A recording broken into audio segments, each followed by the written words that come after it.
told me, hey, I got something fantastic to tell you. He said, I am affiliated with people that speak with the spirits of the dead. How would you like to talk to the spirit of your dead mother? And I was shocked. I was shocked. He said, you wouldn't be afraid of talking to the spirit of your dead mother, would you? Well, I said, I'll tell you what, I would have to give that some thought, because it's something I never thought about before in my life.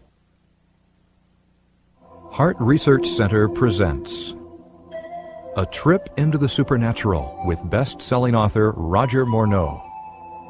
While still a young man in the city of Montreal, Roger Morneau became involved in the worship of demons. In this two-part series, Roger gives us a first-hand account of his harrowing brush with the powers of darkness and ultimately his divine rescue.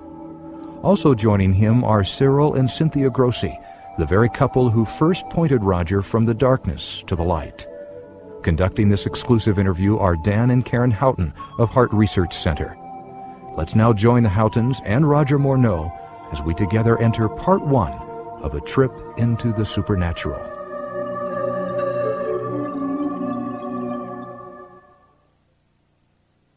How in the world did you ever get involved in praying to demon spirits? Well, when I came out of the Navy after World War II, I was looking to take up a trade in Montreal, Canada. And at that time, I ran across a fellow that had been on a particular ship with me. And he said, hey, Morneau, you're alive. How nice to meet you. He says, let's have dinner tonight.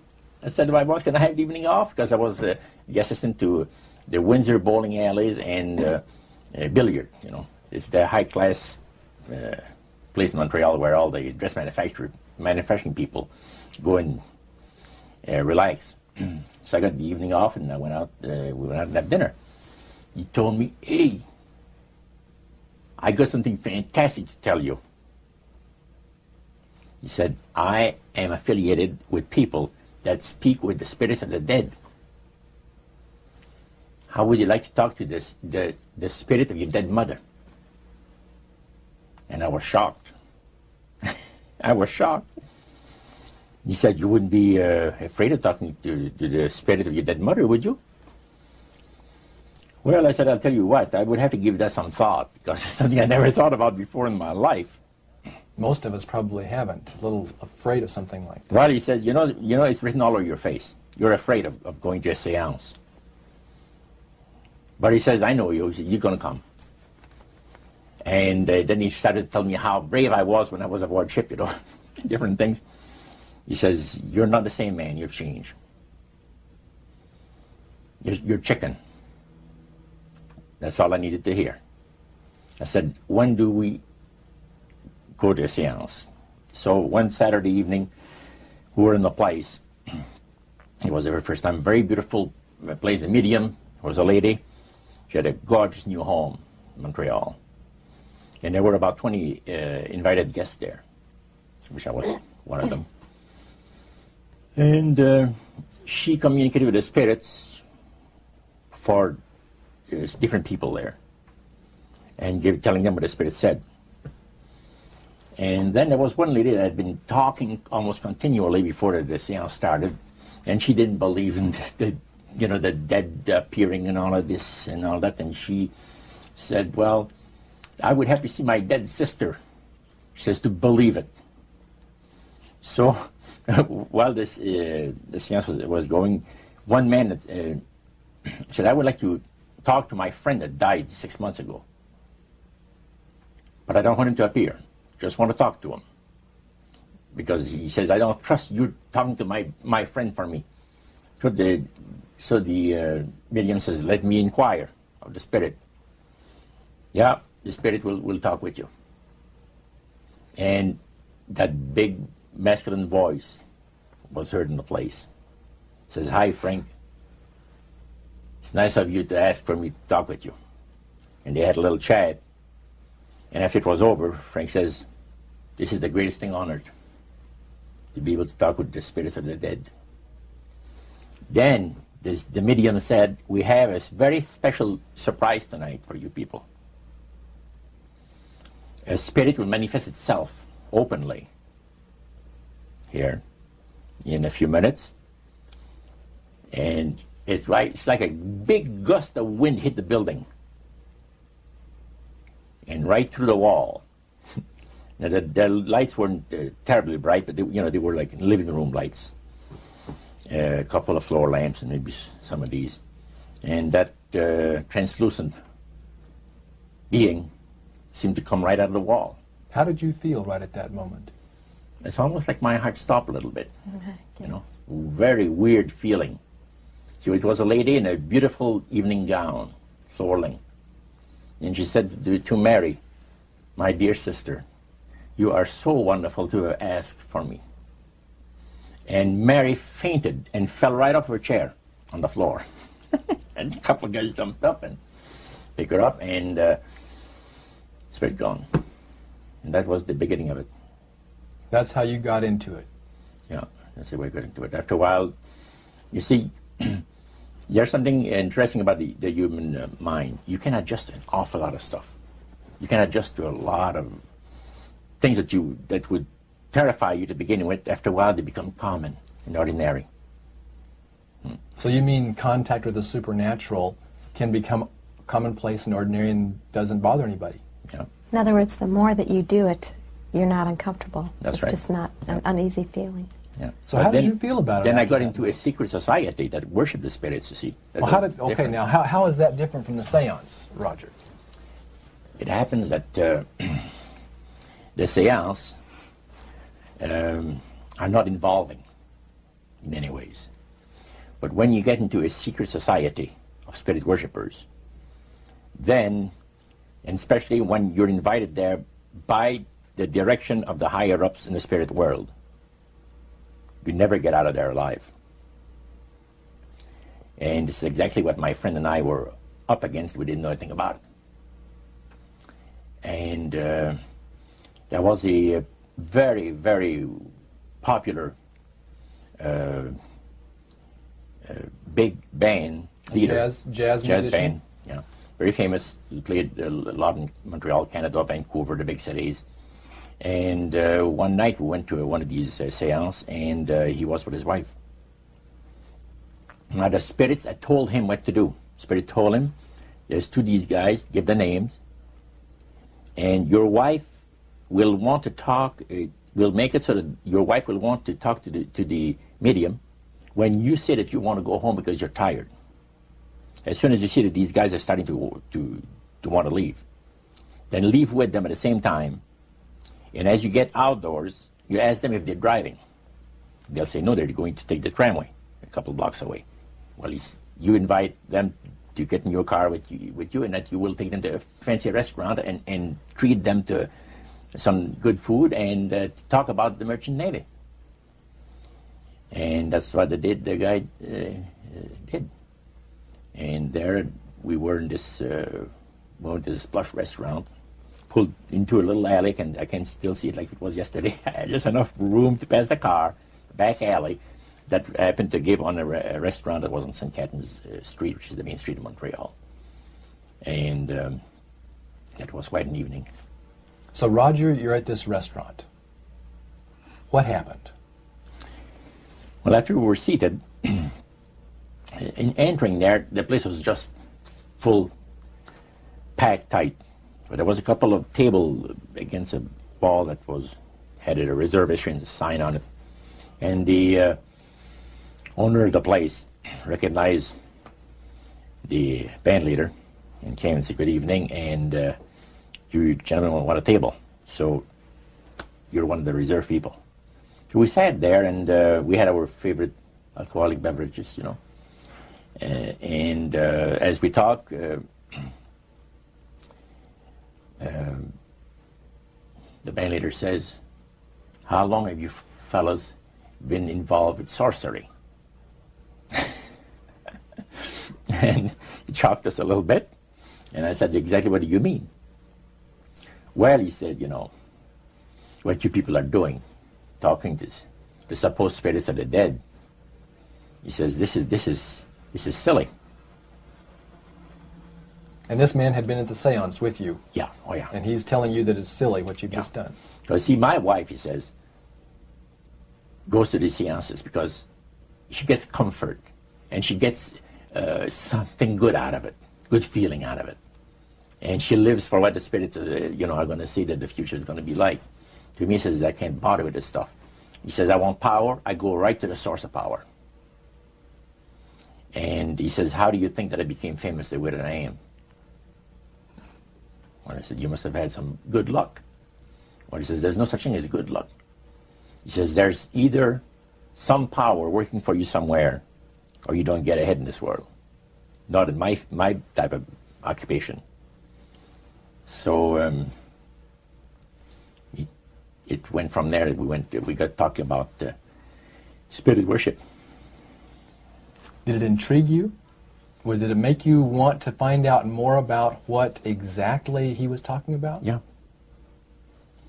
So he said the supposed spirits of the dead that you're talking with are demon spirits. They're fallen angels. They're beautiful beings. Just set it out, just like that. Oh, yeah. It didn't make you uneasy when he said they were well, just it shocked you a little bit, something that you first hear mentioned to you. He said, you guys have got a great future ahead of you. Because we've been told, the high priest of our society, secret society, has been told that the master has very special plans for you too. Now, what did he mean by the master? Satan. And we were interested to hear more about it. And he told us, he says, look, we worship spirits. We worship Lucifer and all his angels. They're just as beautiful as they did before they were cast out of heaven. He says there was a misunderstanding in the whole thing, he says, among the inhabitants of the galaxies. And he says our master was misunderstood. And God did not bear with him like he does with people that make mistakes today. So we're in a warfare, good against evil. And we happen to be the evil ones, but we're not that bad. He says, I look at this business between the forces of good and evil. He says, you believe in one person believes in God, and everyone believes in Lucifer. It's like politics. So the great controversy is real. And you've heard someone talk about it that's on the other side.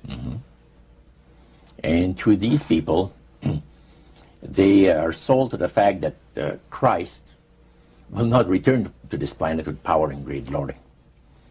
He's going to abdicate all claims to the planet, because the high priest once said that Christ will abdicate all claim to the planet because he knows that it is lawfully and rightfully Satan's. And at that time, he says, Lucifer, he mentioned Lucifer a lot of times, but he mentioned Satan also. He says, the master, usually they like to talk about the master will resurrect his people from the graves. Now, George is telling you all this, or the high priest? George. Okay, when the evening wound down, and you're putting a cap on all that, you guys had consumed some alcohol. Yeah. And did you feel like that there was kind of a one-shot deal? You didn't know if it ever happened again? What happened after that? He said, no, I said, listen, guys. He said, I like to have you, he says, meet some of our people. What about next week, Wednesday evening? I'll pick you up at your place, and you're invited to one of our services. Services? Like a church service? Yeah, something similar like that. It's a testimonial to the spirits, how the spirits have blessed your life. So, when we left there, I said to myself, this guy is half drunk. I'm not going to hear from him again, But it was true. Wednesday night came, he was there with his big Lincoln, step in, and we went to one of the most beautiful area of Montreal. And the place was a mansion. Now, a mansion is usually very large. We'll call this a small mansion. It was beautiful. Most beautiful place. Yeah. Roger, your friend George took you and Roland to this mansion where people worshipped the demons. Mm-hmm. What was it like there? What kind of people were there? Well, it was a big surprise for me, as I kind of made up in my mind an idea that they were going to be rough-looking characters. But as we entered the place, I was amazed to see that they were all very well dressed, well mannered, and that a lot of the people, as we were being introduced to people, were professionals, doctors, attorneys, a lot of business people. And see what they had? They had a praise session to the gods, which is the spirit counselors, which are in charge of legions of spirits, of demon spirits. And they talk about what the Lord of their lives has done for them, because they call on particular spirits, like the god Nehushtan, which you read in 2 King about. The Israelites worshipped the golden serpent that Moses had made. Mm-hmm. Well, behind the spirit worship, behind that, they were worshipping the serpent. They were actually worshipping this spirit Nehushtan. And the same spirit Nehushtan is, the priest was telling us, that the medical doctor that was telling us how he was making operations that had never been made before, because people had to be awake, have no feeling. He was able to, carry on the surgeries that had not been done before. Mm-hmm. But the spirits would give that capacity to be able to operate without people feeling any pain and things. And also without no problem with the blood, because as he would cut his incision, because incisions, everything open and with no blood running. Mm-hmm. So he could do the work that has not been done before. So. Now, I recall reading in your book that at this praise worship service they would sing hymns. Why would they sing hymns in a demon worship? Yeah, this was kind of a big surprise to me when that took place. The priest said, "Hey, let's go down to the worship room of the gods and have a praise session, a singing session." So we go down there, and what did you think they pass around? Church hymnals, Christian church hymnals. And I couldn't believe this. I said, what's his business? So the priest says, well, now, he says, for those of you that are new, let me tell you that this is the most feasible way, he says, to please the spirits. It's to deride Christ and his people, and his church and all that. So they sing out of Christian hymnals. They didn't sing Christian words to the hymns, however. Well, they changed a lot of them. Mm-hmm. Yeah, and not for the good. It's a form of blasphemy. Yeah. Mm. Such as you see today in the rock music world. You see the entertainers, they have these crosses. Mm-hmm. Ladies got earrings, crosses. Mm-hmm. The guys got the cross. This is a form of blasphemy, a form of deriding Christ. You see. Spirits cause the people to do that, to find pleasure in wearing this type of emblem, which is the cross is the emblem of the crucifixion of Christ to the Christians. So what were your impressions the first time you went down into that worship room? Well, it was, we'd been there maybe a half a dozen times, and the high priest told us after the meeting was over, he wanted to talk to us. My friend and I. So after most people had left, he says, the master of my life has revealed to me that it is time for you people to become acquainted with the worship room of the gods. Well, we started to move toward a beautiful grand staircase. Beautiful. The banister was huge. It was massive. And the wrought iron work that they had done in it was super. The beautiful decorations on the walls, the chandelier on the first landing. See, that was the first landing. You go down about 8 or 10 steps, and you had the first landing. It was huge and beautiful. The light arrangement was the nicest I had ever seen in my life. When we got into this sanctuary area, it wasn't very brightly lit, but everything was magnified the beauty of certain things. Like a lot of the things were gold-plated, are gold trims. You see, the little altars where they had the spirits that had materialized. They photographed them, and then they had paintings made of them. And there was probably about maybe 100 of those around the place. Sort of like a shrine. Yeah, and underneath there was a little altar where you have incense and things that they would use in their prayer sessions and things like that, devotions to certain spirits. And some of the objects in there, the priest said, were solid gold. It was a unique experience to see that. So how did you feel when you walked into that room? I felt that these people had power, and they had a lot of it. Did that attract you? Yes and no. You had mixed feelings I about had it. mixed feelings about it. Yeah. Because to a certain extent, things looked so good. It sounded so good to us. But you see, I'd been brought up in a Christian home where my parents had told us we were 8 children in the family. And especially the older ones, you know. My dad says, well, you know, if you get involved in wrongdoing, you're going to have to pay the price. There's always a cost for everything in this world.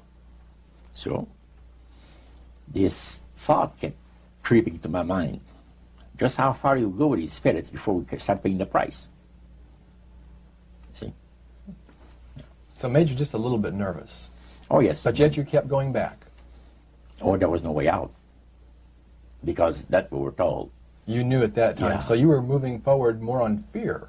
More on fear, yes. Because the high priest said that the master had special plans for us in our lives. And that no one ever went into this society unless they were invited by the spirits. See, so that was made very clear. And he also expressed to us the danger, explained to us the danger of going against the will of the spirits. And he mentioned about this one man and his wife that live in a fireproof building in Montreal. The place burned right down with him in it. He was one of their members that had decided that, well, he wanted to think things over. He was not going to get initiated at a time that the spirit said he would like him to be initiated into the society. So in reality, Roger, you were chosen by high-powered demon spirits to be a part of their human, special, privileged group. You see, these people in Montreal, the society, like the priest mentioned, there's thousands of spirit worshippers in only different societies of spirit worshippers in this world. But he says we are the elite. We know the real truth about the master and his angels. And they're not hideous-looking beings. They are gorgeous creatures. And from the paintings that they had on the wall of the walls of that worship room, they were unique beings. Especially there was a painting full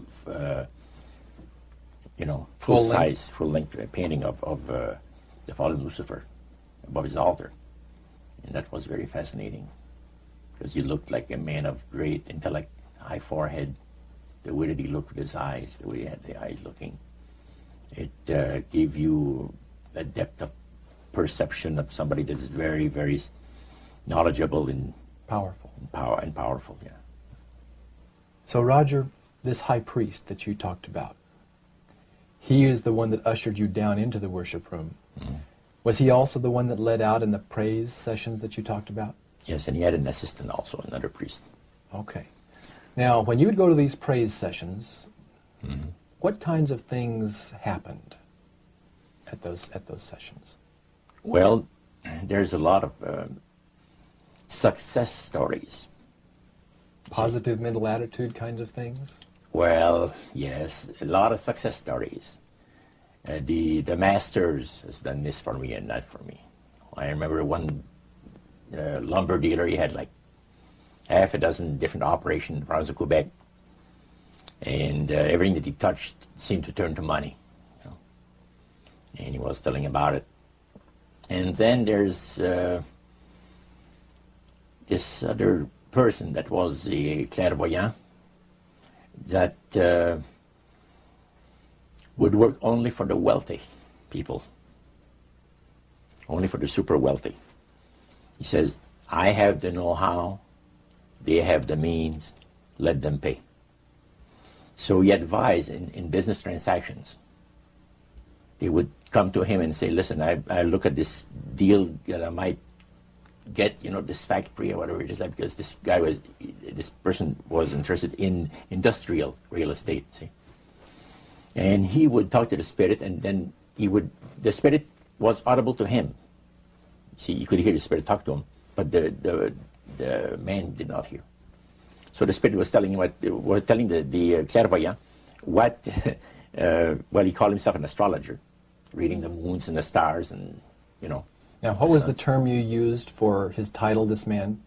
Clairvoyant. Clairvoyant. Oh, clairvoyant. Clairvoyant. Yes, and it was interesting. This person stood up and says, I had a nice little experience last week. And he says, the masters, he says, they take care of you. This lady and her husband brought him, to this astrologer, a bundle of money. They said, this is the deal that you... And he works at only on percentages. Only on percentages. He doesn't work for set amounts of money. Only percentages of what the people are going to make. So he said, they brought me a substantial amount of money.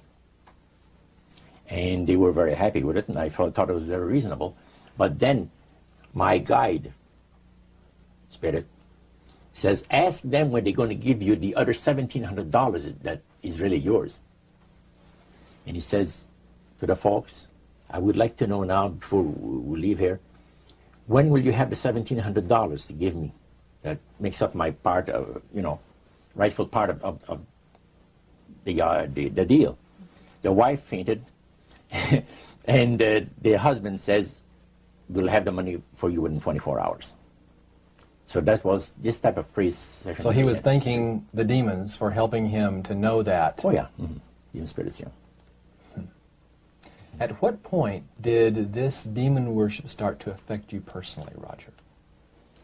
Well, it wasn't too long that the priest mentioned to us that the time had arrived for us to start trusting the spirits and give the spirits a chance to work for us. And there was a number of gifts that you could choose from. See? And I used to play the horses. Some. Not knowledgeable at all. I used to go to those bookies, play the horse every so often. But I said, hey, I would like to be able to, for the spirit to instruct me on the numbers and the name of the horses that's going to win, at Belmont or some other racetracks like that. Make myself a little money. So the priest says, it'll be given you. And sure enough, one night whether I fell into a trance or dreamed the thing, I don't know exactly what happened, but I saw 3 races that were really going to pay big. And these horses were dummies, so to speak. You know what I mean? They were not really good horses. They were like one horse paid 21 to 1 because he was that poor, right? The chance of winning was so poor that they paid 21 to 1 on him. And it showed me that I saw the board at the bookie and the number on it. And I went there, and they said it was going to be on Saturday. That was like on Wednesday. A few days later, it was Saturday. I went there, and sure enough, there they were on the boards. I went to the wicket and handed some money and got myself a winner. Now I said, well, I'm a little crazy. I ought to put more money on there, so I put $20 onto the next horse, and that paid 21 to 1. So I left there with maybe $400 or $500 in my hands, and I started to do that. In this case, I went directly down to the finest men's shop on St. Catherine Street, and bought myself a $200 suit. And in 1946, a $200 suit was... In 1946, people used to work at the RCA Victor, where I had worked before I went to the Navy, for $18 a week. Mm-hmm. And the good earners were $75 to $50 to $75 per week, for labor. So the demon spirits looked on you so favorably, they began to help you win in your gambling. Then I went to other bookies, you see.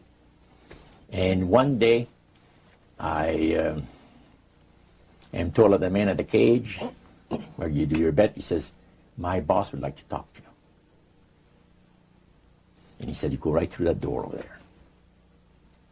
Oh, sure. So I know the guy says, come on in. The guy's sitting behind the big desk, smoking the big cigar. So he says, you're Roger. I says, yeah. He got up and walked around me. He said, you don't look that smart. I said, what, sir? You don't look that smart. He said that you could pick horses that are winners when they're supposed to be losers. Where do you get your help? What do you mean help? I'm not getting any help. I just happen to go and... Oh, no. We've been watching you here, he says, for a number of weeks. And you always leave here with some of our good money. And I'll tell you, buddy, if you want a list of all the bookies in Montreal, I'll give you a list of them. But he says, I want you out of here. And don't show up again. Because somebody's going to put a...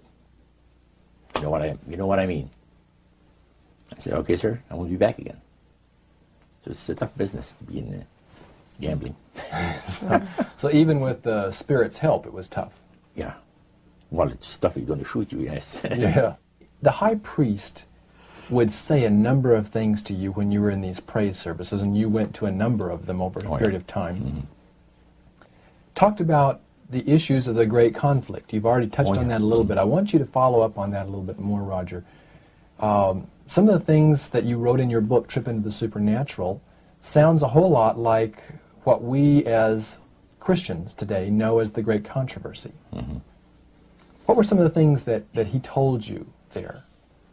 Well, he says that there's a great controversy going on between the force of good and evil, between Christ and Satan. And they always praise the great master, Satan, as a super intelligent being that he is, beautiful to behold, and if he ever appears to you, you won't be able to look upon him because it'll be too bright.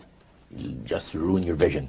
The high priest said he was in Chicago, and the Spirit appeared to him and said, Morneau and his buddy, George, has invited them to the service, and the fellow that is in charge while you're away says that he's going to wreck all the work that the spirits have done for the last few years to get these people into the society.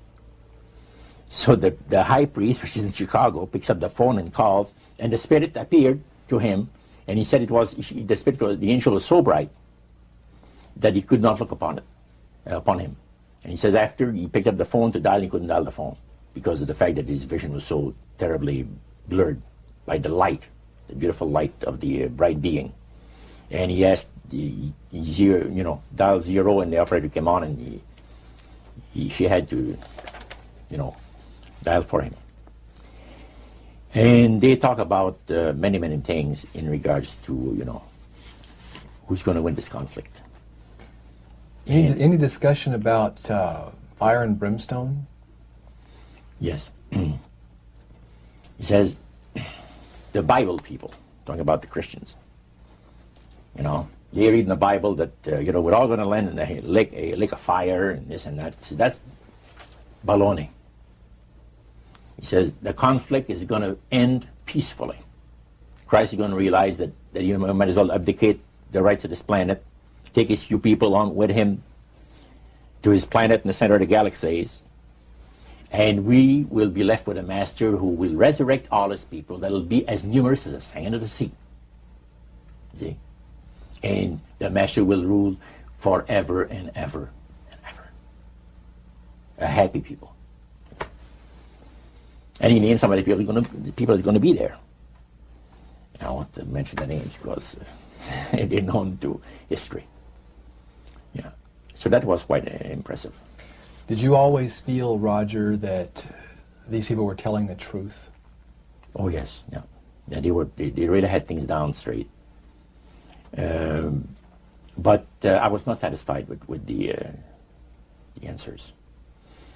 And there was something, and I understand now, it was the Spirit of God saying, hold back, fellow. Hold back. And the priest had talked about us thinking seriously about being initiated into their cult. Right. So they let you come to sort of take a look, see, but you can't go back for several months. Oh yeah, it's not a matter of whether you're going to be initiated or not. It's when. Okay. You see. So they begin to press you for a commitment. So the priest said, "Look, fellas, I'm not going to pressure you into anything, okay?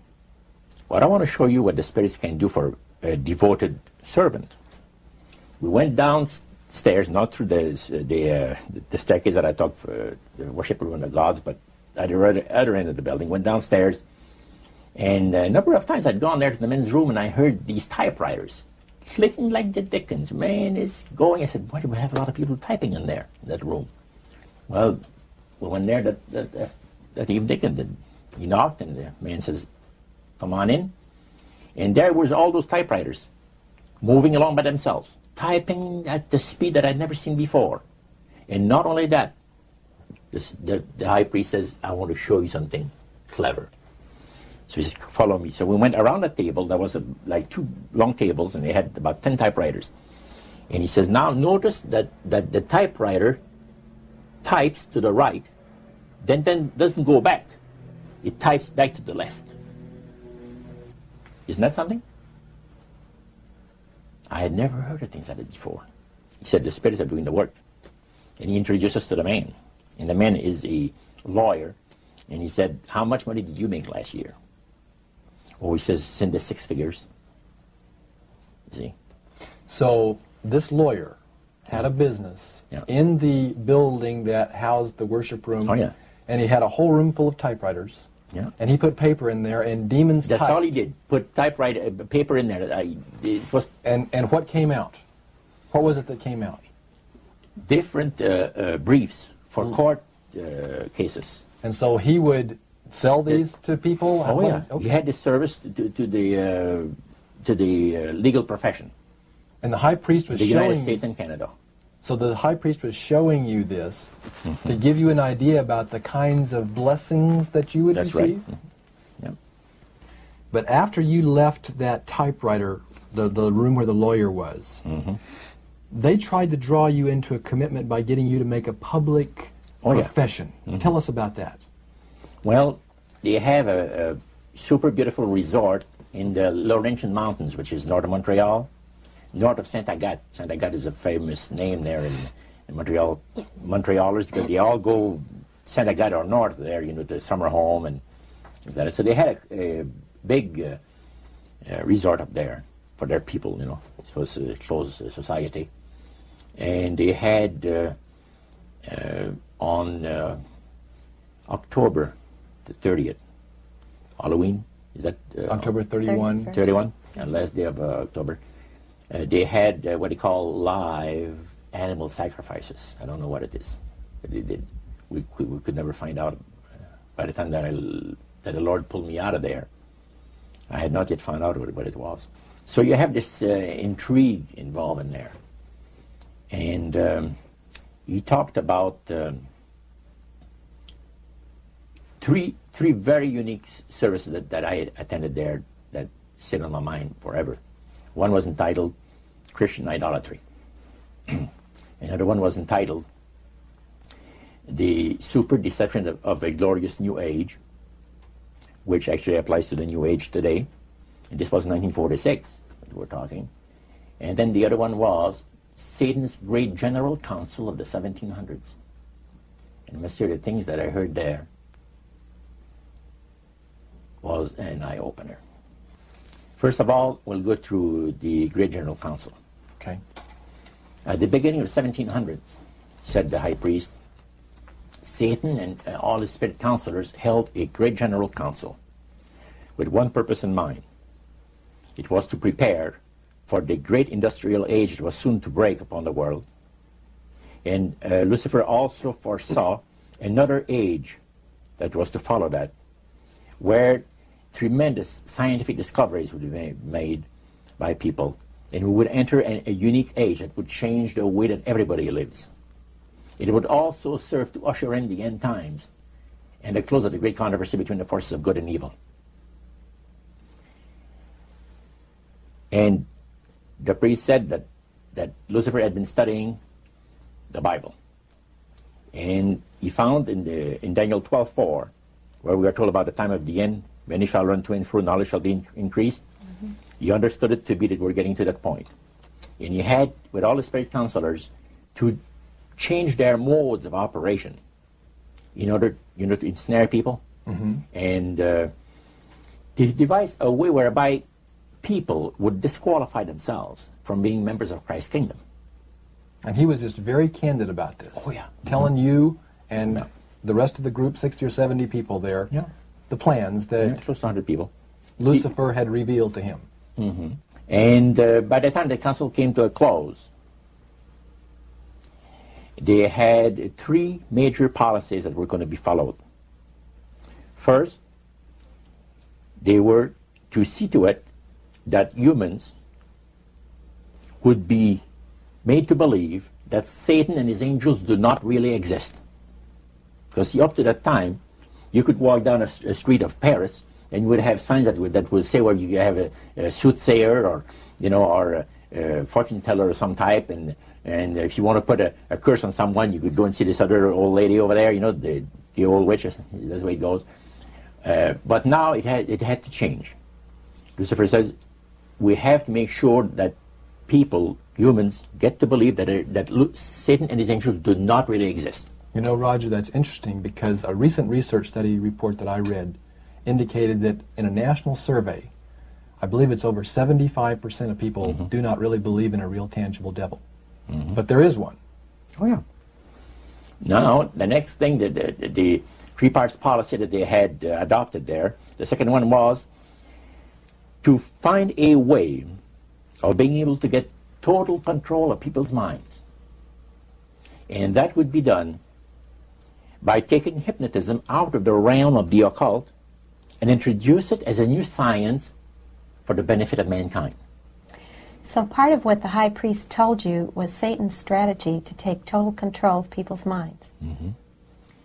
They felt that by taking hypnotism out of the realm of the occult and introducing it as a new science for the benefit of mankind, they could then use people of great renown, educators, people of capacity, that would do great things, such as supposedly regress people in time to former lives that they had. Mm. And of course, after the session is over, the person would not know a thing about ancient history. And the person that she or he has talked about performing, certain deeds, we'll say 3,000-4,000 years ago.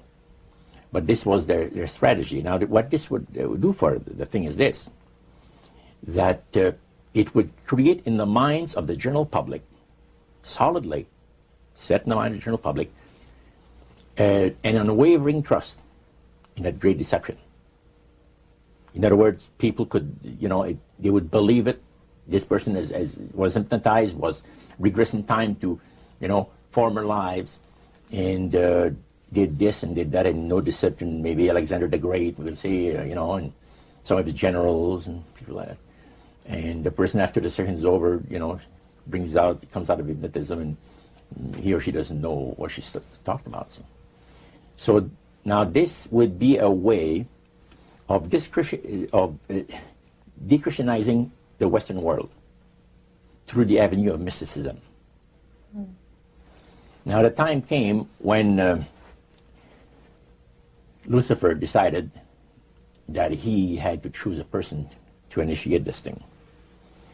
And Franz Mesmer, which was an Austrian physician, was chosen.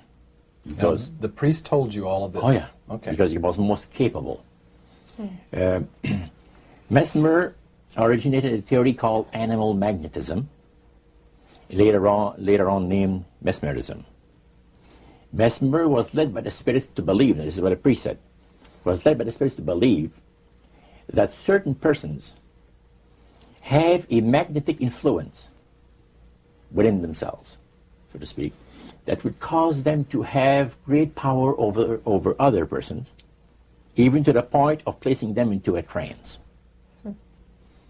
And at that time, that was readily accepted by people in general, at the time that Mesmer lived. So people realize, you know, they said that some people got a capacity to put you into a trance. That's the way. Now, by the time that he died, in 1815, a lot of the physicians in Europe were using hypnotism as a means of anesthesia. Now, hypnotism is the same as mesmerism? That's right. Okay. So mesmerism that's been developed to a higher degree of refinement. And the priest went on saying that the plan of Satan to deceive the human family this way, he says, is the most intriguing thing to his mind. And he went on saying how it was going to be brought about. He said that a fellow by the name of Darwin and another fellow by the name of Thomas Henry Huxley would be used by the spirits because in their childhood they had been hypnotized by medical doctors. And they figured that they would be real good subjects to lead the people into this belief that they had, that Satan wanted to bring into people's lives. Now, what were those 3 points again, Roger? The 3 things were, number 1, that they did not want Satan did not want the human family to think that he or his angels existed. Right. The second point that you made had to do with taking control of people's minds. That's right. The third point was what? Was to destroy the Bible without burning it. Okay. See? And what was his strategy on that? On that, it was very interesting. Because after the Great General Council, it was decided that Satan would tutor Charles Darwin personally in setting up the principles of his theories of evolution. He was tutored by Lucifer himself, the fallen Lucifer. And at that time, it was understood, Satan and his spirit counselors understood, that if a person was led to believe in the theory of evolution, it would, in his life, destroy completely the creation week of the Bible, the fall of man, and the plan of redemption. It would do away with it. In one fell swoop. Yeah. Now, he made a unique statement. He said that according to the spirits, anyone that teaches a theory of evolution is considered to be a minister of the great religious system. See, they call it the religious system, the theory of evolution, because it is a system of schooling people and getting them to disqualify themselves from being members of Christ's kingdom. And he said that every teacher of that theory is recognized by the spirits as a person of great value and receives a very special unction from Satan himself, giving great power to induce spiritual blindness, to convince and convert. 3 capacities are given to those teachers of the theory. Then, that's not all. The priest says that Satan considers the teachers of the theory of evolution to be so valuable to him that in the sight of all the inhabitants of the galaxies, he assigns a retinue of bright, beautiful angels to follow that educator all the remainder of his life. And that in the sight of the inhabitants of the galaxies is the greatest honor that he can bestow upon his workers, upon mankind, and to, until the controversy is finished. That was quite enlightening.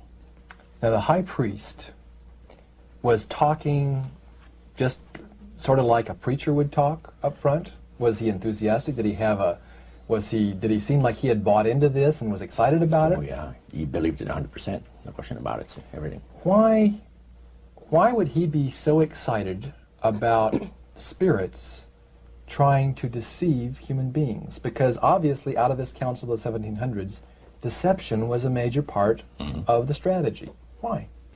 Well, he says it's deception It's like politics. You know, you believe in one candidate, the other person believes in the other candidate, and they're fighting to get the position, and it's just a matter of who's going to be the smartest. And with Lucifer, the fallen cherubim, he's very smart. He's going to win, and Christ's going to abdicate the rights of the planet. He's going to resurrect his people, have established his kingdom that lasts for ever and ever. God won't be able to destroy him because it would be against God's, the Creator's nature to destroy Lucifer in the fire. Beside that, he said, spirits now, even spirits, have the capacity now to outlive fire. He says, you don't believe it, go to India or some of those countries where they have fire walkers. And it's done by the power of demon spirits. These people are energized by demon spirits, so they can walk on those hot coals without burning themselves. And this is what the high priest said. And he says, if they want to use fire, they can use it. It's not going to burn anybody. So that's the way they believe. So this high priest was almost talking to your group in an evangelistic fervor. Oh yeah, because he figures that he's going to be one of the higher ups in the great kingdom. Okay. Now, of the group that was there that night, 60, 70 people, I think you've mentioned before. Yeah, it varied. How many of those were people who were hardcore members, and how many of them were new inductees? Well, we were the only two youngsters there, so to speak. You and your friend. And how old were you at that time, Roger? I was about 20. 20 years old. Mm-hmm. Yeah, 20 years old. Did you have a feeling of awe over the fact that you had been chosen? Yes, in a way. And then I got thinking about this. When am I going to have to pay the price? The cost. My parents had brought me up like this. If you get involved with evil, you're going to reap what you sowed. So you want to be upright in life. And if you associate with evildoers, they'll probably land you in jail or somewhere else that you wouldn't want to be.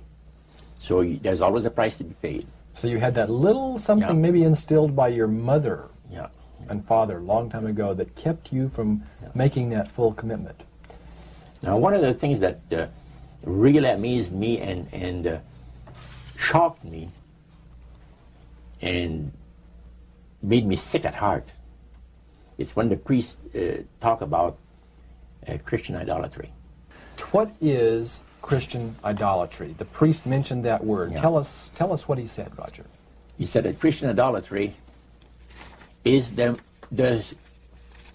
most grandiose or great deception that has ever been brought upon the human family, upon mankind. And he says, and he boasted, that demon spirits are continually defiling Christian churches through the avenue of necromancy by using a form of spirit worship that involves hundreds of millions of Christians into idolatry without their being aware of it. Now, what is necromancy? Define necromancy for me. Their belief, popular belief of necromancy, is to conjure the spirits of the dead. So that you can speak with someone who has died. Right. Like the seance that you originally went to was the practice of necromancy. Yeah. Now, the priest says that the super deception is brought about in only one way. Through the deceptive belief that man has an immortal soul that lives on after death. And he said that constitutes idolatry through necromancy. So he says there are hundreds of millions of Christians that are practicing idolatry. Well, they think they're glorifying God. See? Because they believe that the soul is immortal. Yeah. They may not be talking to the supposed spirits of the dead. Oh, yeah. Contrary to popular belief, necromancy does not consist of conjuring the spirits of the dead. The reason being that man is totally mortal and does not possess an immortal soul. So who are they talking to? He says the friendly demon spirits that have always found over the centuries great delight in impersonating in apparitions departed loved ones and persons of great renown. Now, friendly demon spirits. Friendly demon spirits. Are there more than one kind of demon Oh, yeah. spirits, Roger? Well, there's three main divisions, and then there's divisions within those divisions. You have the friendly demon spirits that seem to have the finesse and the refinement, and they're not upset about what happened when they were thrown out of heaven. from what I gather. Then you have the warriors. They like to bring misery and destruction in the lives of people. Then you have the oppressors. The oppressors are the real wicked spirits that hate God with all of their, the Creator, with all of their might. You know. So he went on explaining. He says, now, necromancy is in reality a belief, a religious belief. People believe that the dead have entered into a higher state of existence than they had when they were alive. Also that they are in a position and have the capacity to help the living here on earth. See? Then he said, he says this is where things get really interesting. He said, according to the great master, a person does not have to supposedly call upon the spirits of the dead to receive help, you see, to be involved in necromancy. All he needs to do is to believe in life after death. Because he said, necromancy is the belief that man is human, as a human being, as an immortal soul. So anybody that believes that man has an immortal soul is involved in necromancy. It's that simple. That's the way he explained it. Yeah.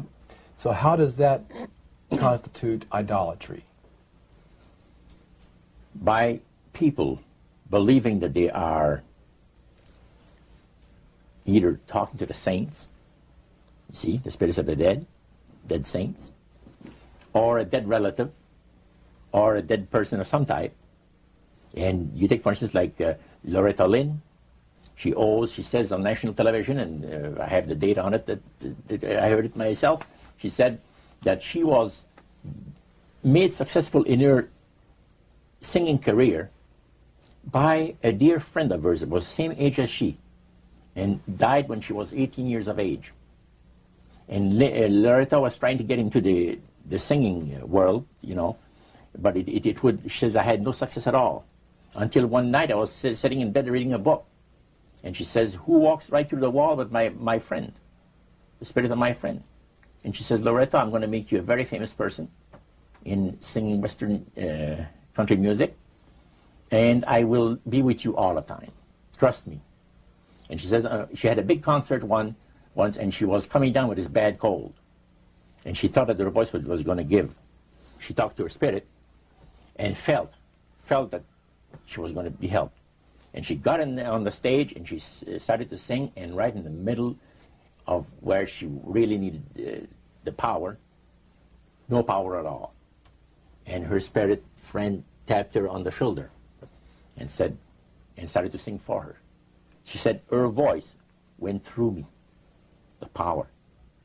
See? And you saw this in a television documentary? Yeah.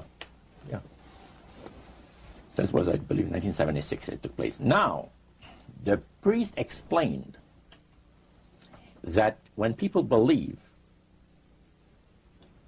in this business, they are actually opening themselves to be completely deceived by demon spirits, because it gives the demon spirits an opportunity to impersonate the dead, see, and for people to believe their lies. And the priest says that thrills first of all, he says it brings the great master the respect and the reverence that is due to his great name. And it makes all the other spirits exceedingly happy, because they are the ones that have worked to lead people to believe in life after death. See? And they rejoice also. And that's the extent of what Christian idolatry is all about. Friendly spirits, just to digress for just a moment. You mentioned 3 different categories, and the friendly spirits are the ones that love to impersonate being a historian or something. We specialize in that. In your experiences in the praise services or in the worship room or the other places where you were, any of the places you were, did you ever witness an event where necromancy or even something that would be popularly called channeling today took place, where you actually heard the voice of someone in response to someone's questions? Yeah, a number of times, but there was one time in particular that fascinated me because it was unique in one way. The priest told us that there was a French historian that was affiliated with Montreal, University of Montreal, which is a French university and the English university is McGill. So the University of Montreal is the French university. And this man was from Paris, but he's affiliated with the university. And he wanted to have some details in regards to Napoleon Bonaparte and one of his generals. So, by the way, there are also, in other parts of the world, elite spirit worshippers like the group that we had in Montreal. And he mentioned there that, he said, you guys are fortunate when my friend and I went in, because you're right in time to see something very interesting. My friend there is having his devotions in the worship room of the gods, and he will use a trance medium to converse with certain demon spirits that will inform him in regards to ancient history about Napoleon. And sure enough, we went down there, and somebody came up and said he's ready for the session, and we went down there, and he said he would need 3 people. You would need 3 people, but he wanted 5 people that volunteer to be the channel for the spirit. Okay, so three of them were chosen there, and the others went back and sat down. And the man shook his head a little bit like this. His eyes went glazed, and he stayed at it for a half hour. And the spirit spoke to him. Said, I'm a spirit counselor, and what would you like to know? And he had a clipboard, the historian, and asked him some questions. This historian was from Paris. Yeah. And he was wanting information. Some detailed information about Napoleon Bonaparte and one of his generals. And so he asked the questions of one of these human beings that was channeling. Oh yeah, the voice changed and everything. The voice changed of the person completely. Okay. And it identified itself as a spirit guide. Oh yeah, spirit counselor, yeah. Okay, a spirit counselor. And then proceeded to tell him all the events that he was asking, answer his questions? And there was a certain question that was asked, and the spirit counselor said, I will have Lord Remy and Lord Alphonse duplicate, in other words, the dialogue that had taken place. Oh, and the 2 other drama. Yeah, and the 2 other men fulfilled what he was looking for. But the one thing that interests me is the mayor of Montreal, Camillien Hood. During World War II, at the beginning of the war, he was very controversial when it regards to the war effort. He would tell the French-speaking boys not to go into the armed service, you see, because you're going to go and shed your blood for the British, you know, and we're their servants, so to speak, and all that, and he didn't want him to go into war, and they put him in prison. He was jailed for the length of the war for this. Now, the man said, I would like to have you tell me, to the spirit, to give me part of the speech that was given by Camillien Hood on the steps of the Montreal City Hall on a certain date. There are different versions of what has taken place, and you, Lord, would know the exact one. Now, the mayor of Montreal was still alive. Was still alive. And this historian is asking what was actually said at a speech. Yeah. Okay. The spirit counselor said, I'm sorry, I can't help you. All of my activities and my people have taken place in Europe. However, after my departure, our departure, other spirits will come and help you. And sure enough, the guy vibrated a little bit, and he's back, and he said, boy, how long? He said, 20 minutes you've been used as a channel. So they, again, the spirit entered into him, and the spirit said he was a spirit counselor that could give him the information that he was looking for. So, again, it was given verbally, and it was the voice of Camillien Hood. Now, how did you know that it was the voice? Well, because of the fact, you see, I was a youngster in those days, just about ready to go into the army. And Camillien, we used to listen to the radio We had no television in those days, so it was only radio and reading newspaper. And all the speeches of Cavalier made and all of it was on the radio all the time. And in those days, they had no tape recorders, as we have now. So Cavalier would have to go to the Canadian Broadcasting Studio, where they had made a record, a real phonograph record. And then they played it over and over, for the rest of the day. So you listened to those as a teenager before you went into the Army, so you knew his voice. So I knew his voice really good. So I said to George, he was sitting next to me, he said, "Isn't it amazing?"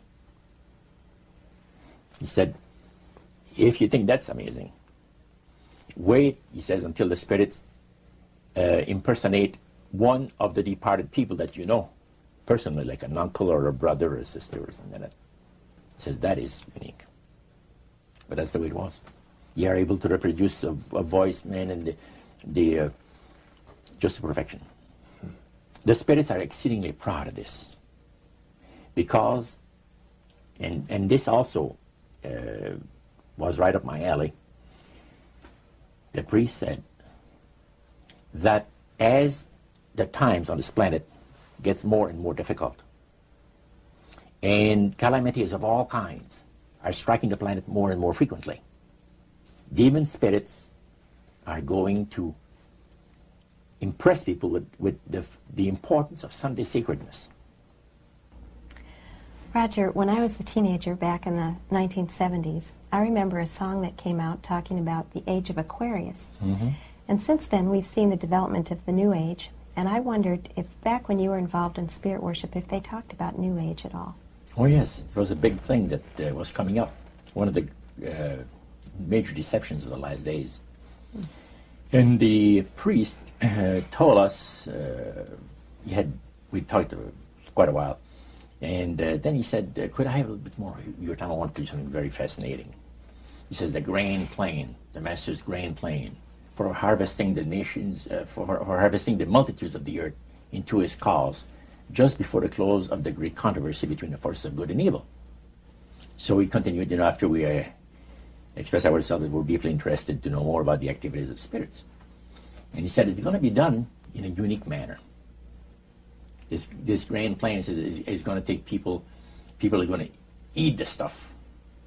Because he says spirits, demon spirits, will declare themselves to be inhabitants of far distant planets in the galaxies that are coming to warn the inhabitants of planet Earth of the impending destruction of the planet, unless something seriously proper is done to avoid it.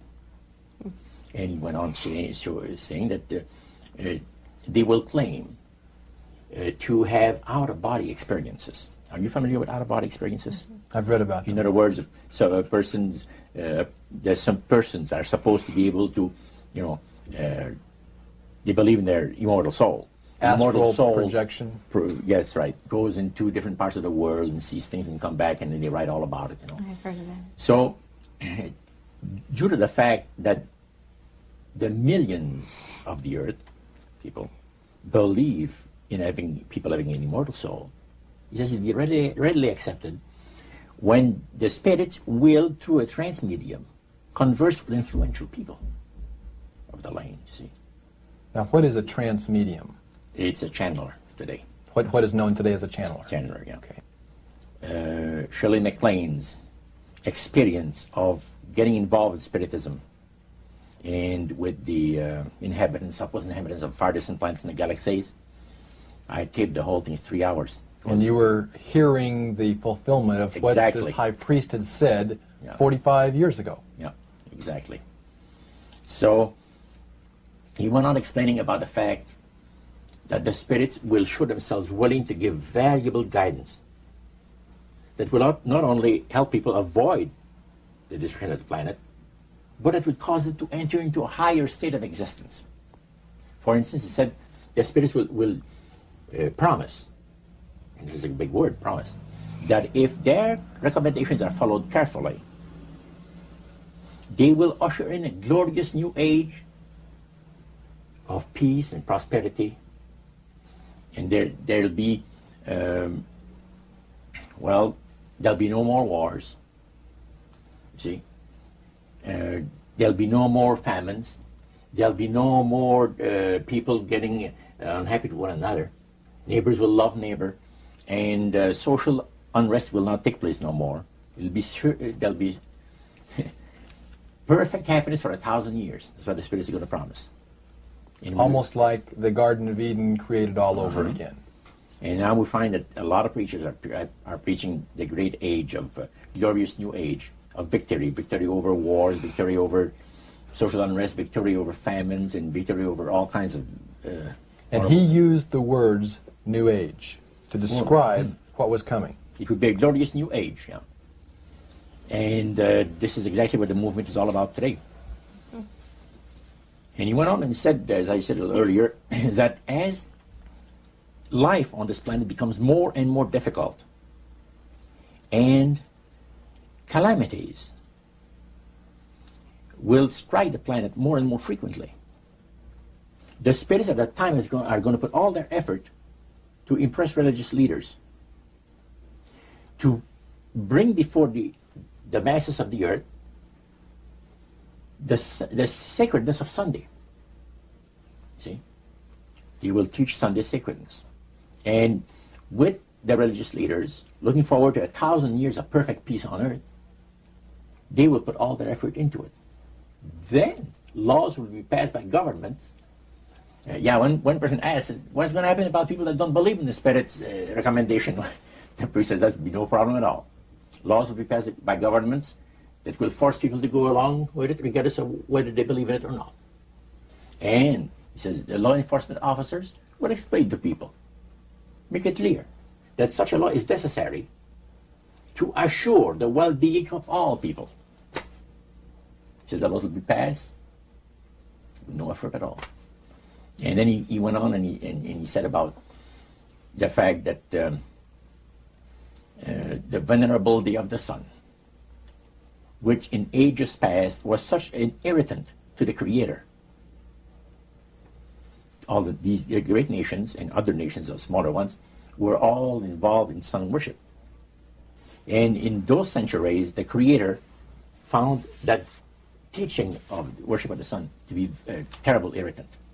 And he said, it is going again to take place, but not in worshiping the sun, in remembering Sunday to keep it holy. He made a statement I would never forget.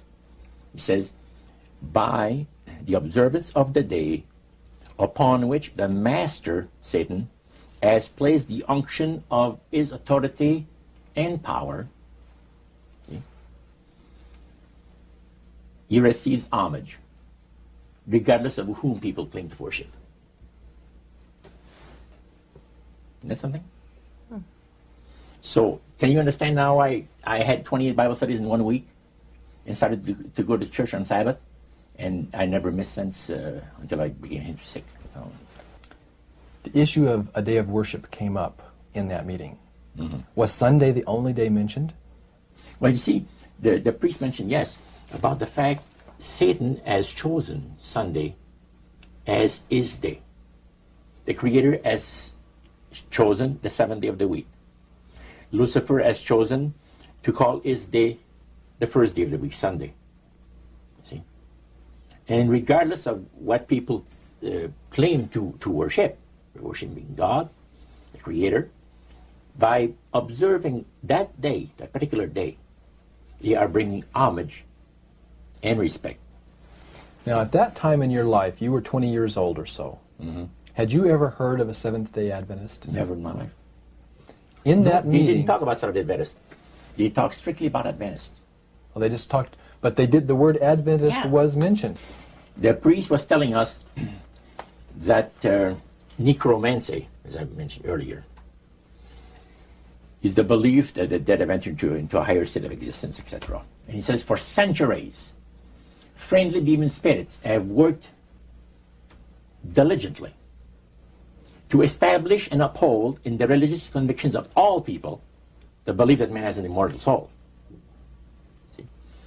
Then he boasted about the fact that the master was so smart in that he had deceived the whole world, even in this age of great scientific knowledge and understanding, Then one person put his hand up. And the priest says, yeah, yes, you want to say something? He says, what about the Adventists? You can't count them to see regarding the state of the dead. And I got a question. What about, how come that they can't be brought under the great deception? The priest said, you're right. I apologize, says here, I made a mistake. When I said that all the millions of people living on the face of this planet, everybody, you know, was honoring the great master. I forgot the Adventists. They're so few in number when you figure the billions and all people, I didn't even think of mentioning them. So I'm sorry. Then he says, secondly, the reason why they can't be brought under the great deception, let me explain about it. Now he said, my next statement is going to upset some of you. But what I'm telling you is the honest truth. It is factual. It's reality. The fact that the Adventists observe the biblical Sabbath of creation and reverence the Creator on that day, it makes it impossible for the spirits to deceive them.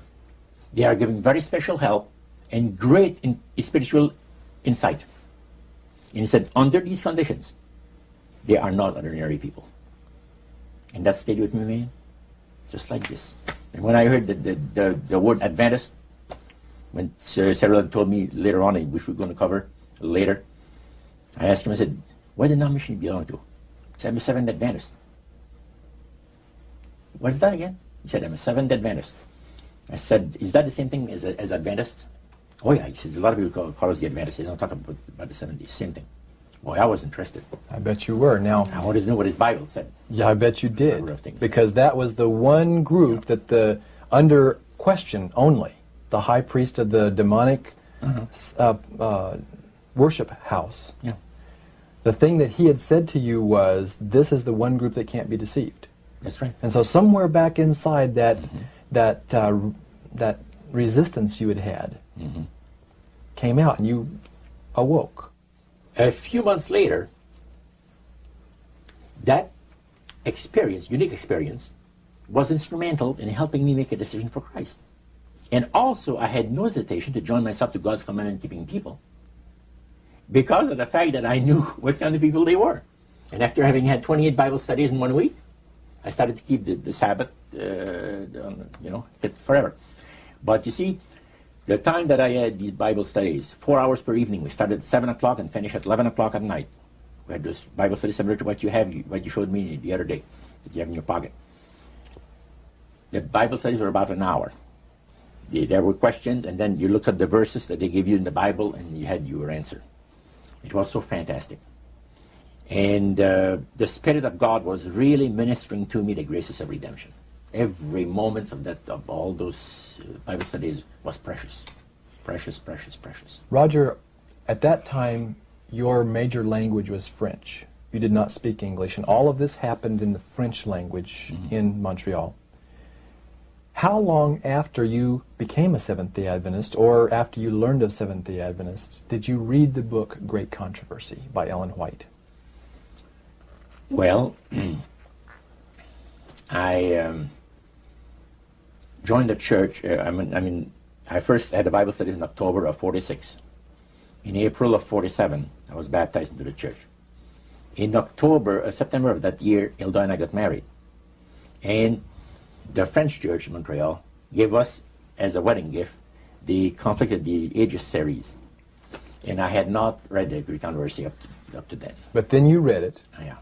And what went through your mind when you read the book Great Controversy, thinking back on the experience you'd had maybe just a year or so before? That's right. What went through your mind? This person is inspired. This person has got knowledge that nobody else has on the face of the earth, except, the spiritists that I was mentioning, because it's so unique. See? Well, I find it very remarkable that they were willing to share the strategy that Satan is working on with this group. Of course, their plan was that it would never get out. That's right. Under seal of death. That's right. Their plan is that you don't have to worry about saying anything about the great master. Because as soon as anybody strays some, the spirits will tell the high priest right away what's taking place. They did with my Bible study by Wednesday night. I studied on Monday and Tuesday. By Wednesday night, spirit counselor appeared to the high priest and says, you have one of your defectors. He says, that Morno guy, you're going to get rid of him. Because he's out there studying the Bible with the Adventists, the people that the master hates most on the face of the earth. And the high priest almost had a heart attack. Because he said, I kind of like you. He said, that's what he told my friend. Because I didn't see him after that. But he told my friend to try to convince me to go back, to spirit worship. Roger, you were 72 hours away from making a full commitment to the elite spirit worship. Mm-hmm. How did God rescue you at that strategic moment? Well, I'll tell you, I should really go back a couple of weeks in time. As the high priest had talked to us about the advantage of getting initiated in the society on the 31st of October, that night I came home, went to bed, and I couldn't sleep till about 3 o'clock in the morning. Because I had all of this experience of the supernatural that I'd gone through for so many months now, and my Catholic upbringing that I've had, and questions about God. Now I knew there's a God, because the Spiritist made me well aware of that. But I was in a state of terrible unrest. I could not have slept. And without even giving it a thought, somehow, I said, as I was laying on my bed, I said, if there's a God up there that cares for me, help me. That's all I said. Next thing I knew, the alarm clock rang. It was 6:30. It was time for me to get up and go to work. At that time, I had changed employment. I had taken a course in embroidery for the manufacturers of ladies' dresses in Montreal. There's embroidery companies that makes all this, the piping and the sequins work and all of this, fancy designs, sure, ladies' dresses. And that's where I was working at the time. You were just 72 hours away, as Karen mentioned a moment ago. You had prayed, without even realizing what you were doing. God was about to rescue you in a very special way. Tell us about that. What happened that Monday morning? Well, let's go back to the Friday. Okay. Previous to that. I was working for a Jewish firm. And the bosses, one kept the Sabbath, and the other didn't. And Harry, which was the one that didn't, as I was going out to have my cigarette at the afternoon break, he said, Roger, when you come back in, come into my office, I want to talk to you. I said, okay. I came back in, and he said, close the door. I closed the door. He said, I want you to do me a favor. Oh? What do you mean? Well, I'll tell you what. He said, you notice yesterday or a couple of days ago, there was a fellow here that I showed around the shop. And, yeah, I said, yes. Well, he's going to be starting to work here Monday. And he's not just an average guy. He's a Christian, but keeps the Bible Sabbath. I said, go over that again? He says, yes. Like the Jewish people, he keeps the 7-day Sabbath. Saturday is the 7th day of the week. Well, I said, let me tell you, sir. The nuns have told us that there's been a mistake made in the calendar. That actually what shows to be Sunday is the 7th day of the week. Oh, no, he says, there wasn't no mistake made in the calendar, he says. Saturday is the 7th day of the week, and you see it on your calendar. And he says it never was changed. And Sunday is the first day of the week. Oh, I said, that's interesting. I said, I'm going to have to go to the library and check this out. Oh, you don't have to, he says. He pulled out his desk drawer open, pulls out his big dictionary, and he looks up Saturday. And it said the 7th day of the week. And he looked at it on Sunday, and he said, the first day of the week. Okay. Well, I said, that's pretty interesting. Now, here's what I'd like you to do for me. I'd like you to, first of all, I'm going to have this man work next to you, on the machine next to you. And don't tell him that I want to know what denomination he belongs to. You got to be very tactful. You have all the time in the world, even if it takes a month, he says. He says, I tell you what, he says, it's the craziest thing, he says, that I've been thinking about this guy, and I can't get him out of my mind. about this, the fact he's a Christian and keeps the seventh-day Sabbath, keeps the Bible Sabbath. And he said, I got more important things to think about than stuff like that. So he said, I want to find out what denomination he belongs to, and I just did. I said, why didn't you ask him? Well, he said, no, I wouldn't do that. That's too personal. Okay. So he wanted you to ask him and find out for him. Find out and not let him know that the boss was interested to know. So Monday morning came, and the new fellow came in, and the boss introduced him to the people. There was about maybe 50 people working in that plant. And he said, Cyril's an accomplished embroiderer, and we'll be very happy to have him here with us, and made a little speech. Then he walked him to his new machine, and he says, Roger, meet Cyril, and I shook his hand, and we started to work. And it was not more than about 20 minutes that I was working that my machine started to skip stitches. So what happened? You have to stop and back up where you were. And I was working on sequence. In other words, the sequence come up. There's a row of thread behind it. They're all set up, and it's on a spool. And then the needles put them in there. And when it skips, you got to stop, back up, start over it from where it left off. It wasn't too long that I'd done this 2 or 3 times. And that really made you happy, I bet. Man, I was mad. And as a French person, usually they don't go easy on the saints and gods. That was using some language was not that great for Cyril. But anyway, I called the boss over. I said, come and see this machine. I'm having trouble with it. He checked it, worked on it for 5 minutes, work with it. Beautiful. I sit down again, start to work, the same thing happens over again.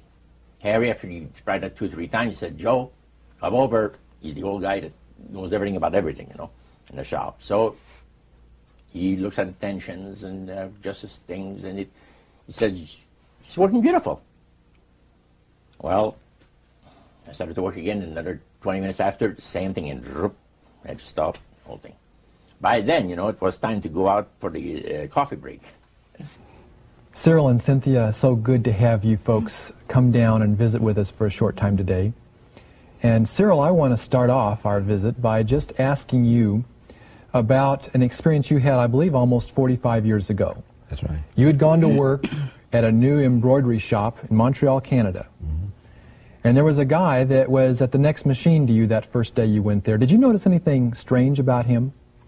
Yes, I did notice he had some peculiarities that, well, to say the least, they were different. First of all, when he worked at his machine, when he had a little malfunction, he knew how to, well, criticize the machine by using some language that was quite offensive, to me at least. He would curse at the machine, and in both French and English. He was quite a linguist. And when my machine would break, he noticed that I would just fix it and keep on working. There was a difference, and he noticed a difference himself. We were both behaving differently when our machines didn't function right.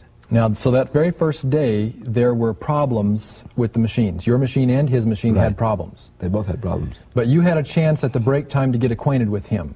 And how did he approach you? Well, he approached me with a question, sort of. He said, I noticed that when your machine gives trouble, you don't get angry. You just fix it and keep on working. And I told him, well, it didn't make sense to get angry with the machine. It's an inanimate object. And he sort of apologized for his getting angry with his machine. And we started a conversation there, and it gave me the opportunity to sort of introduce him to some of the things I had experienced just a few days before. And what were the things that you had just experienced a few days before? I was getting some Bible studies from a minister named Elder Warren Taylor. And although I wasn't an Adventist, I was quite moved by those Bible studies because of the fact that as he gave the Bible studies, he kept it quite simple. And he would prove everything he would say. Even if it's from the Bible, he would prove it. And in some cases, he proved it from worldly books such as the Encyclopedia Britannica. And he gave good evidence of everything that he was saying was true. So I started walking out, and I told Sarah, I said, have you ever seen such a crazy thing as this, the trouble that I have with this machine? No, he said, it's a new machine. I said, brand new machine, just a month old. He said, that's very unusual. So we go downstairs, and I said, do you have any suggestions how to fix this problem? No, not really, but he says, I have a suggestion that might help. He says, I heard you, he says, calling upon God, but it was not in the way that I would have liked to hear you talk. He says, go easy on God, he says. Did that offend you, Roger? You know, I said, thank you. You did not offend me, because he was pleasant about it. And I said, you know, I said, thank you. I said, I'm sorry if I offended you by my language. He says, it didn't bother me. I said, by the way, I said, this is the opening. You're quite a religious man, I understand. Yeah, he said, I read the Bible and go to church. That's great. I said, what denomination do you belong to? Well, I'm a Seventh-day Adventist. Excuse me? Repeat that again? He says, yeah, I'm a Seventh-day Adventist. Did that shock you? Well, the word Adventist shocked me. The Adventist, you see, I had heard so much about the Adventist, but Seventh-day Adventist I had never heard the name before. I said, what does it signify, the name? He says, well, we're 7-day observers. We believe in the Bible Sabbath, that God has blessed a particular day of the week and has sanctified it. It's put a special blessing on there, and that we ought to count our blessings on the 7th day and, you know, give God the honor that is due to his holy name. Is that any difference between what they call, some people call the Adventists and Seventh Adventists? Oh no, it's just the same people. Most people just talk about the Adventists, and people know that they're talking about the Seventh Adventists. Then your interest was really piqued. Now I said, man, what a unique thing to have happened to me, that I meet one of these guys. You're together out there at your first break time, and you're discussing the language on the job when the machines had broken down, but you had an opportunity to begin to share some of this newfound faith that you had been discovering. Right. Did you find him to be interested, open? Well, what really happened was he would ask questions, and I found out later that the reason he asked questions was when I went to get the job, I was so impressed with Elder Taylor's Bible studies that I told the employer right away that I didn't work on the Sabbath. He said, well, that's all right, you don't have to work on Sunday at all. I said, no, Saturday. So being a Jew, he became rather interested. And he told Roger, Roger told me later on, check this fellow and find out why he keeps my Jewish Sabbath. So Roger's questions were motivated by the fact that he was told to check. And the more questions Roger would ask, the more interested he became himself. So as he became more interested, and I told him more, he suddenly said, I want to hear more about your religion. And I said, okay, this weekend. He said, no, tonight. So we talked about a number of things. And after lunch, I told him, I said, I want to see you at 3 o'clock. Again, I want to have another question for you.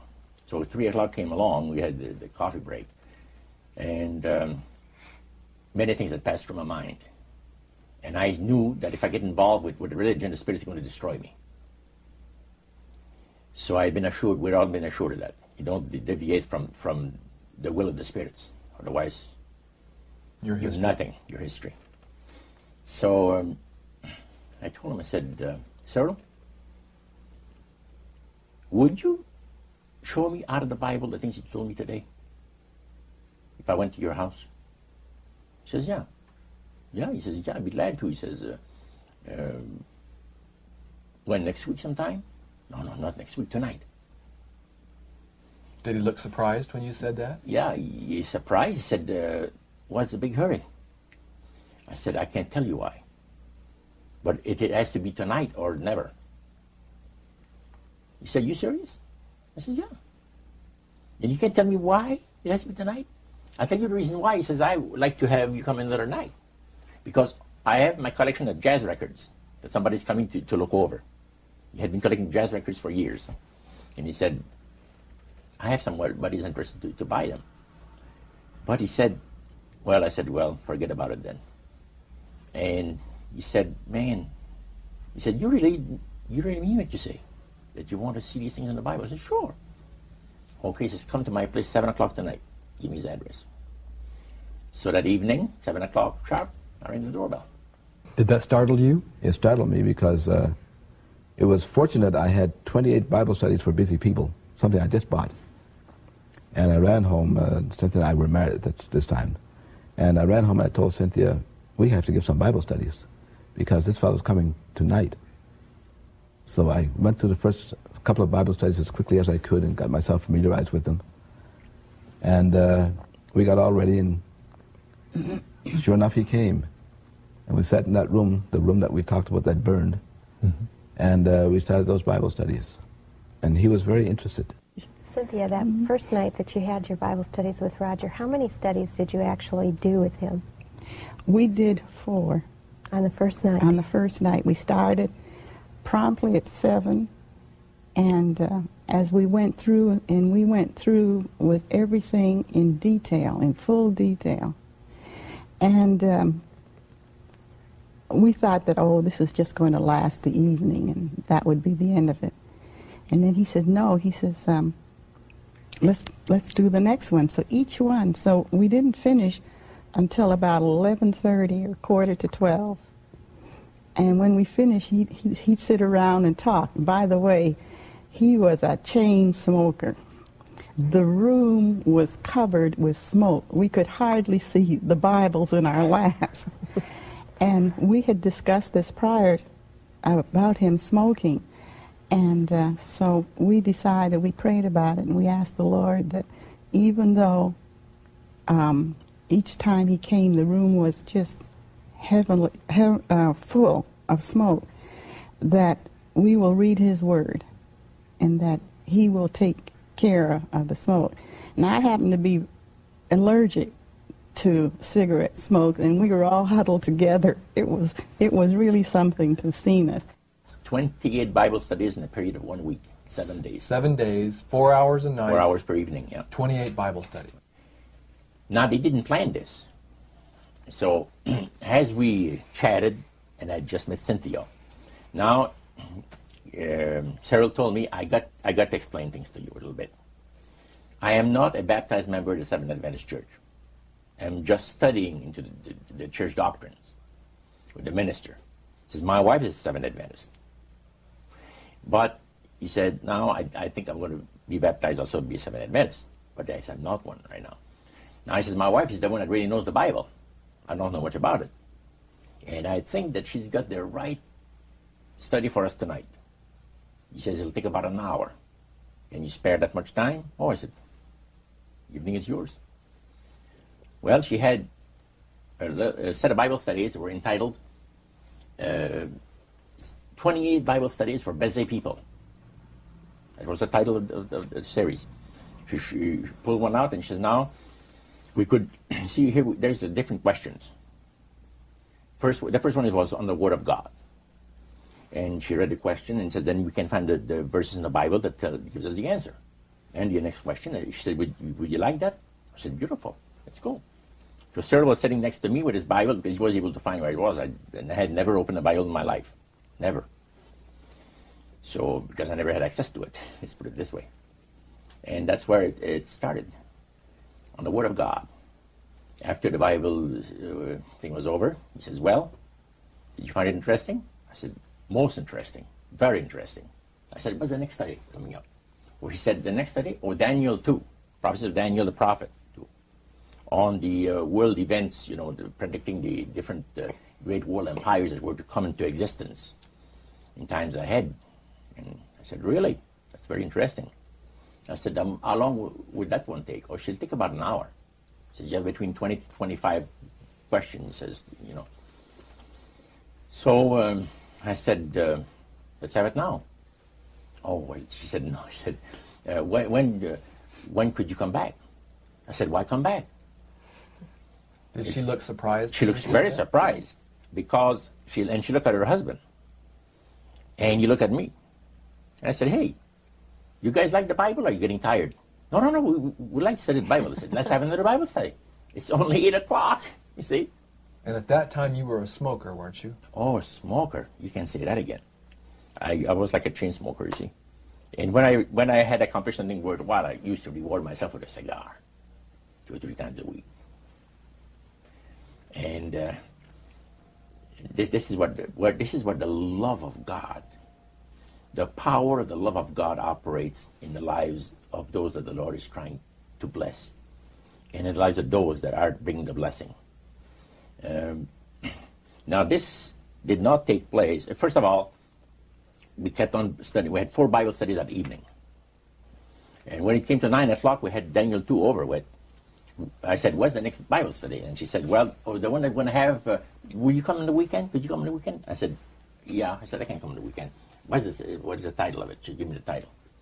I said, man, that's interesting. It's only 9 o'clock. Let's have it now. So Cyril looks at her, with very surprised look on his face. And Cynthia, she looked at him. And I said, what's going on between the two of you? It's like you have a conspiracy that says that we're not going to study the Bible with this guy more than, than an hour or two. But she said, let me be honest with you. Our minister, Pastor Taylor, has been giving us instructions on how to give Bible studies. Because Cynthia says, I never have given Bible studies. And we really wanted to know how to give Bible studies to people that ask us the reason of the hope that is in us. And he's told us exactly how to do it. You have 1 Bible study per week.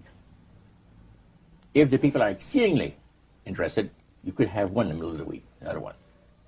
But never more than that. And she says, we've already passed our quota. So the reason, Roger, for their hesitancy was not the fact that you were blowing smoke in their face. Oh, no. It was because they were trying to follow the instructions that their pastor had given, and you were asking them to break all those rules. That's right. Do you think they could sense your urgency? Several and Cynthia told me later, yes. They said there's something very unusual about this man, Cynthia told her husband, because they went to get water, and to get me a glass of water, and she went in the kitchen to get something else, whatever it is, and she said, what do you think of him? And Cyril said, there's something very unusual about this man. He said, you want to study the Bible? Let's study the Bible. We won't tell about Elder Taylor. Let's not say a word to Elder Taylor. We're going to ruin the whole thing. Going to keep it a secret. Because the minister had said, you give people a spiritual indigestion, and they'll never want to open the Bible again. You understand? But this shows that there are some times when someone's appetite for it is so strong that you have to follow the leading of the Holy Spirit. The Holy Spirit, that's it.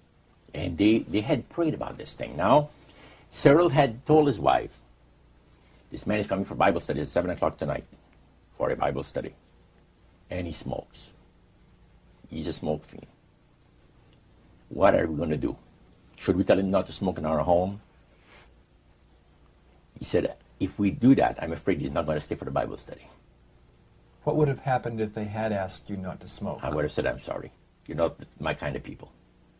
You see, you're too reserved for me. I'm sorry. And still to this day, I thank God for the leading of the Holy Spirit that at that crucial time moved in there and inspired these people to say, wouldn't you die, Cyril, for us to save a soul for Christ? Cynthia said to her husband. He said, yeah. It's not going to kill us, even if we inhale all the smoke that he puts out, right? Because they had prayed about it, and then they had thought about it, and then when it came to be 7:15, he said, what are we going to do about the smoking? Are we going to tell him not to smoke or what? And then when she came out and she said, let's put up with it. Well, we had that 3rd Bible study. Now it's 10 o'clock. And I said, by the way, what's the next title? And she told me about it. My goodness, this is a beautiful Bible study. I said, let's have it. And he said, really, Roger, we've studied too much tonight. We're never going to be able to remember these things. Oh, I said, you'd be surprised. I got a mind like a sponge for the things that I like. He said, you're enjoying yourself. I said, never heard anything like this in my life. Let's have another study. What time do people go to bed? First of all, I don't want to, infringe on your on your regular habits of resting yourselves. And, well, he said, we go to bed 11 o'clock. Beautiful. I said, go on, Cynthia. And Cheryl says, go on, Cynthia. And we had another Bible study. Now the Bible studies are over. And I said to myself, if I'm still alive, I want to be here tomorrow night. Did you seriously doubt whether you would be alive the following night? I felt sure I was going to be killed, going to be destroyed in some kind of an accident. Because I've heard of so many cases. So I knew that I was not, this is the way I felt. I was not going to be alive tomorrow night. If for some reason I'm alive, I want to be back here with study the Bible with these people, see. So I said, what are you people doing tomorrow night? Not too much. What about 7 o'clock? Another Bible study. And she looked at her husband, and he looks at her, you know, and he said, hey, we won't tell Elder Taylor. We won't tell him a word about it. We'll just do it. We'll just do it. He says, we'll be here at 7 o'clock tomorrow night waiting for you. The next night, man, I was there. 4 more Bible studies. See? And more smoke. This has been part 1 of A Trip into the Supernatural, an interview with best-selling author Roger Morneau, as conducted by Dan and Karen Houghton of Heart Research Center. The conclusion of this exclusive interview is contained in part 2.